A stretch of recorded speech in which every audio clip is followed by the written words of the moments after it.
Anong mensahe ang kailangang marinig ng mga Libra? Pwedeng nangyayari na itong magiging reading o mangyayari pa lang. Kung hindi man para sa inyo itong magiging reading natin, edi baka para sa someone na malapit sa inyo o sa someone na kakilala nyo mismo. Baka may lumabas na gender mamaya, gawin nyo na lang energy, masculine at feminine energy. Pwede rin naman na wag nyo nang pansinin ang gender. Hindi ko masasabi kung anong magiging reading, kung positive ba o negative. Depende sa kung anong mapipick up kong energy. Walang masama kung papanorin ang Sun, Moon at Rising sign kasi baka man sa mga yan ay mag-resonate na sa sitwasyon nyo. So, meron tayo dito the Tower, Knight of Swords, at the Moon. So, anong meron dyan? Well, the Tower kasi parang unexpected.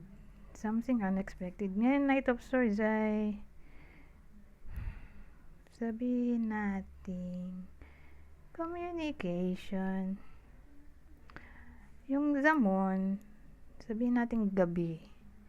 So, maaaring makareceive ng unexpected message or communication ng iba sa inyo sa gabi. Okay? For some reason. Ngayon, anong laman ng mensahe? Anong possible laman ng mensahe na matatanggap ng iba sa inyo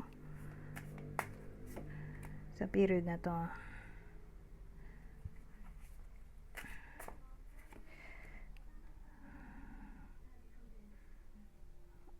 Well, maraming pwedeng case kasi ito ay 8 of Pentacles, 6 of Swords at the Star. Sabihin natin, halimbawa, may iba sa inyo. Whether kayo mismo to o someone na malapit sa inyo na nag-apply o mag-apply pa lang ng work. Ngayon, makakatanggap sila ng mensahe mula dun sa HR na for interview na raw sila or for examination. Ganyan. Parang ipapatawag yung iba sa inyo para mag-report sa company. Pwede rin naman kung employed. More like ang mensahe ay galing sa HR or ka-workmate.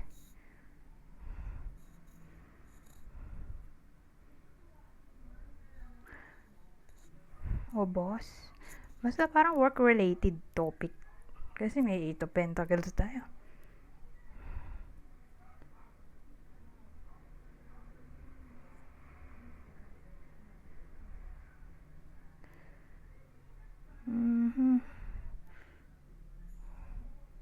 Pero kung mag-a-apply nga,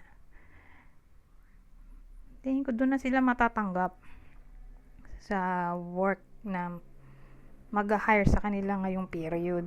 Kasi yan dito yung 6 of Swords na parang may kalalaman sa new journey. The Star ay happiness o being at peace o wish come true.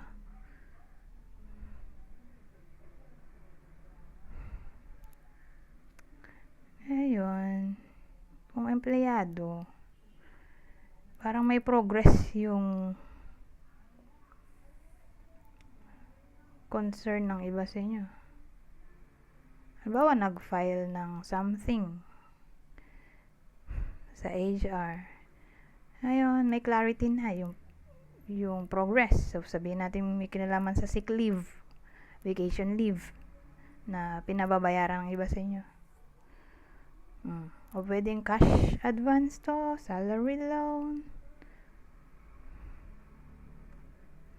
or paglipat sa ibang department, or pwedeng may kinalaman sa promotion, case to case basis. Pero again, maganda naman yung mga cards, so more like good news ito sa workplace. Yun yung laman ng mensahe na matatanggap ng iba sa inyo unexpectedly sa gabi. Okay? Ngayon, since work naman to, di naman to love life, wala tayong extra clues. So, punta na nga lang tayo dito sa susunod na deck. Eto, teka lang, hindi ko makuha eh.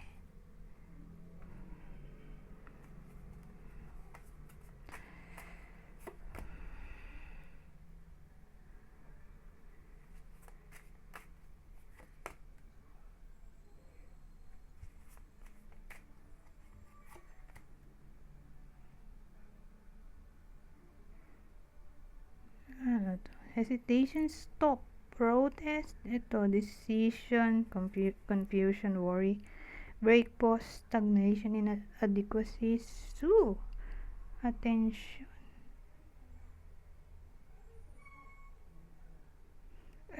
Pag ganito,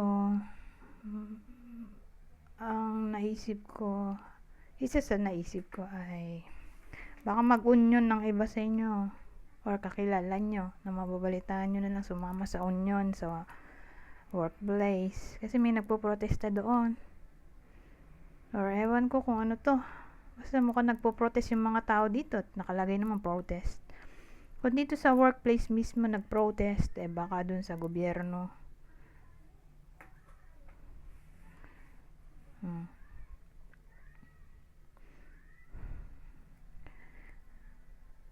Kaya lang,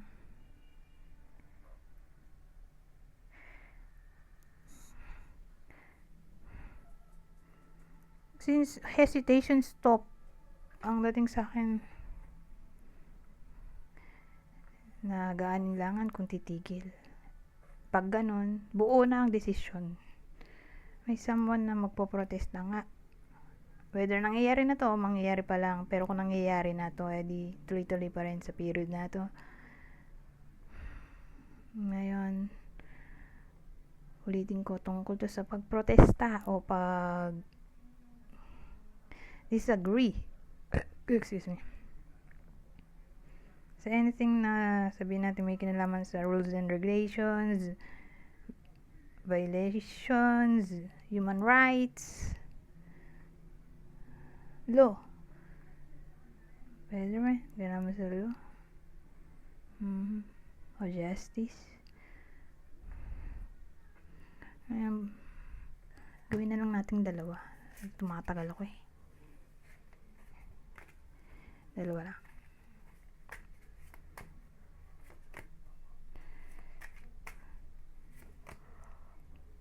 Ay, biruin nyo naman no. Ganda sana nito, kaya lang may marionette. So parang puppet, ano. So sabi, ayun o, nakalagay, dictatorship, domination, reluctance, ito, eternal love. Hindi mo mabasa. Eternity, consistency, soulmate.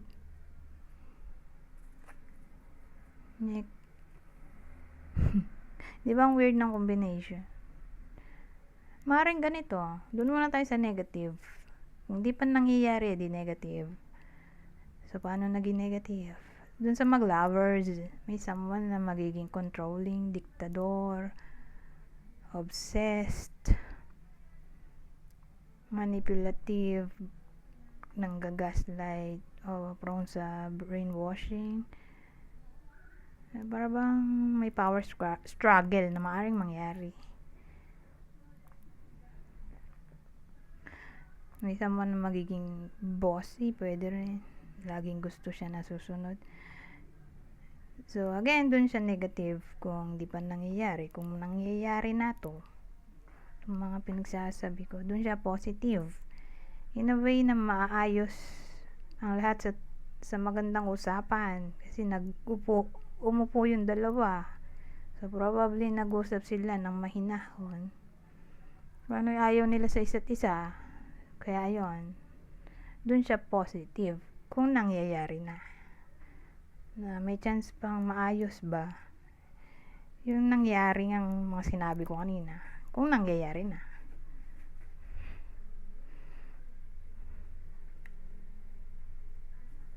Ayan, 9 minutes na pala to.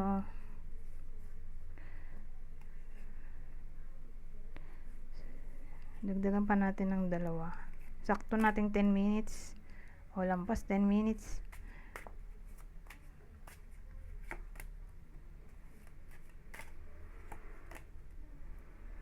Ito na last spread natin. Readiness, preparation, prompts, arrangement, strategy, planning, prediction, mind reading. Pag ganyan, preparation, planning, parang isa lang yun. So, ang dating, be prepared. Pag strategy kasi, medyo may pagka-calculative. In a way na, ahead of time, bago pa mangyari yung problem. Pinag-iisipan na. So, ewan ko, kung bakit lumabas tong mga to. So, ang dating sa akin, bago pa mangyari ang mga problema, dapat may backup plan na yung iba sa inyo for some reason. Ang dating kasi,